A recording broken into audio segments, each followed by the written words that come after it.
بسم اللہ الرحمن الرحیم۔ ناظرین کرام، دنیا کی سیاست میں دوستی نہیں مفاد ہوتا ہے۔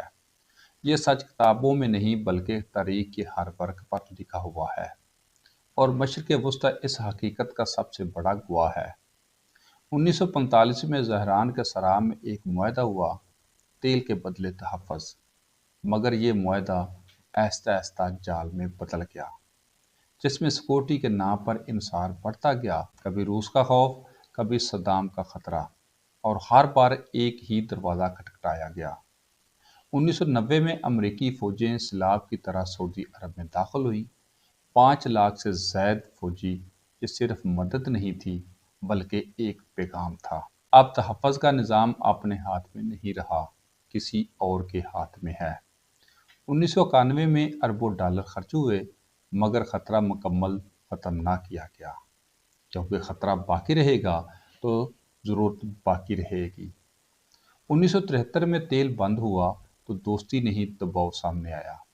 2011 میں حسن مبارک کا زوال ایک آئینہ تھا جس میں سعودی عرب قیادت نے اپنی حقیقت دیکھی۔ پھر زخم گہرے ہوتے گئے۔ 2019 میں البقیق پر حملہ ہوا، دنیا ہل گئی مگر محافظ خاموش رہا۔ 2021 میں میزائل گرے، جواب آیا یہ تمہاری جنگ ہے۔ یہ وہ لمحے تھے جب اعتماد ٹوٹ کر بکھر گیا۔ سعودی عرب نے سمجھ لیا اسلحہ خریدا جا سکتا ہے مگر وفاداری نہیں۔ یہیں وہ موڑ تھا جہاں سوچ بدلی اور نئے راستے تلاش کیے گئے۔ اس بدلتی کہانی میں پاکستان ایک طاقت بن کر ابھرتا ہے۔ وطن عزیز کے اداروں نے اپنی صلاحیتوں کا لوہا منواتے ہوئے ہر میدان میں تاریخ رقم کی، چاہے وہ دہشت گردی کے خلاف جنگ ہو یا روایتی دفاع۔ پاکستان نے اپنے عمل سے خود کو بنوایا۔ اگر دشمن نے فضائی جارحیت کی غلطی کی تو شاہینوں کی گرج نے اسے بتا دیا کہ فضاؤں پر راج ہمارا ہے۔ اگر سمندری حدود کی خلاف ورزی کرنے کی کوشش ہوئی تو پاک بحریہ کی موجوں نے یہ پیغام دیا کہ یہ پانی صرف لہریں نہیں بلکہ ہماری وفاؤں اور دفاع کی دیوار ہے۔ اور جب زمینی حقائق کی بات آتی ہے تو پاک فوج کے جری نوجوانوں نے اپنی قربانیوں سے ایسی لازوال تاریخ رقم کی جسے دنیا آج بھی مثال کے طور پر جانتی ہے۔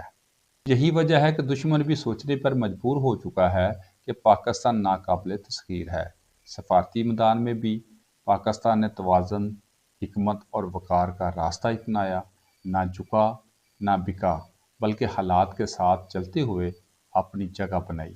اسی لیے ایک اسلامی برادر ملک کے طور پر سعودی عرب کا پاکستان پر بڑھتا ہوا اعتماد کوئی اتفاق نہیں، یہ اعتماد صلاحیت، قربانی اور کردار کی بنیاد پر قائم ہوا۔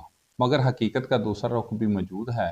سعودی عرب ابھی مکمل آزاد نہیں، کیونکہ زنجیریں صرف فوج کی نہیں ہوتی، وہ معیشت کی بھی ہوتی ہیں، وہ نظام کی بھی ہوتی ہیں۔ اربوں ڈالر کے اثاثے، امریکی اسلحے پر انحصار، عالمی مالیاتی دباؤ، یہ سب وہ بندھن ہیں جو ایک لمحے میں نہیں ٹوٹتے۔ اسی لیے آج سعودی عرب ایک نازک موڑ پر کھڑا ہے جہاں وہ پرانے نظام سے نکلنے کی کوشش کر رہا ہے، مگر مکمل علیحدگی ممکن نہیں۔ یوں سمجھ لیں، ایک شخص جس کا خزانہ پرانے محافظ کے لاکر میں ہے، وہ جانتا ہے محافظ بدل چکا ہے، اس لیے اس نے نیا محافظ تو رکھ لیا ہے مگر چابی ابھی بھی پرانے محافظ کے پاس ہے۔ دنیا بدل رہی ہے، اتحاد بدل رہے ہیں اور طاقت کا توازن بھی بدل رہا ہے۔ آج سعودی عرب سیکھ رہا ہے اور پاکستان ابھر رہا ہے۔ آنے والا وقت ثابت کرے گا، جو قومیں اپنی طاقت کو پہچان لیتی ہیں وہی تاریخ کا رخ بدلتی ہیں۔